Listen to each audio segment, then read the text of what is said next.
আমি এই মুহূর্তে সাতছড়ি বনের ভিতরে আছি। একটা বিষয় এই মুহূর্তে আমরা লক্ষ্য করলাম যে এখানে কিছু বানর তারা কিন্তু লুকালয়ে চলে আসছে, এবং তারা আপনারা জানেন যে বানরগুলি কিন্তু প্রাকৃতিক খাবার খেয়ে কিন্তু তারা অভ্যস্ত। এর মধ্যে এখন মানুষের খাবার তাদের খেতে হচ্ছে, এবং এর একটাই কারণ বন থেকে বিভিন্ন ফলজ যে বৃক্ষগুলো রয়েছে এগুলো কিন্তু নষ্ট করা হয়েছে, যে কারণে তারা লুকালয়ে চলে আসছে এবং মানুষের খাবার খাচ্ছে। এতে করে তাদের বিভিন্ন সমস্যা দেখা দিতে পারে। এন তো বান্দর একটা হাজার হাজার বান্দর। আপনার বাগানের মাঝে তো আপনার দেখা গেছে জঙ্গল ফল গাছ নাই, সব শেষ ফল, মানে সব বান্দর ক্ষুদ্র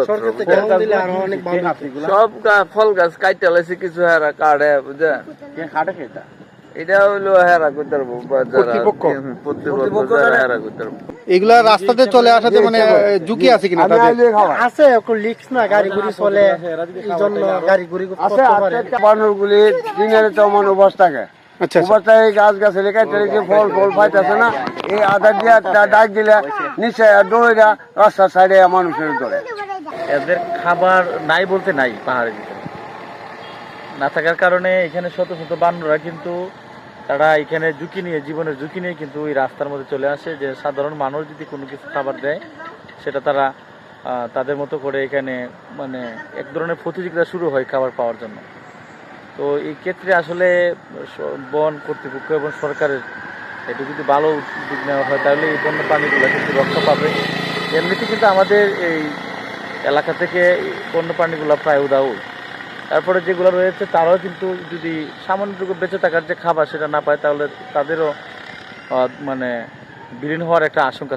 যেহেতু তারা লুকালয়ে চলে আসছে, রাস্তায় গাড়ি চাপায় যে কোনো সময় তাদের মৃত্যু হতে পারে। এতে এইগুলোর জন্য আসলে কে দায়ী বলে মনে করছেন আপনি? এই বিষয়ে আমি মনে করি বন কর্তৃপক্ষ আরও সজাগ থাকতে হবে, এবং তারা যদি এখানে যেহেতু বন রক্ষী রয়েছে, বিভিন্ন নিরাপত্তার দায়িত্বে রয়েছে, তাদেরকেও এখানে আমার মনে হয় বিশেষভাবে এদের নিরাপত্তার জন্য রাস্তা যদি রাখা হতো তাহলে হয়তো আর একটু ভালো হতো। যে রাস্তাটি, এই রাস্তার পাশেই কিন্তু এই বানরগুলি চলে আসছে। এতে করে কিন্তু এই ঝুঁকিতে আছে এই বানরগুলো, যে কোনো সময় গাড়ি চাপায় তারা মৃত্যু হতে পারে।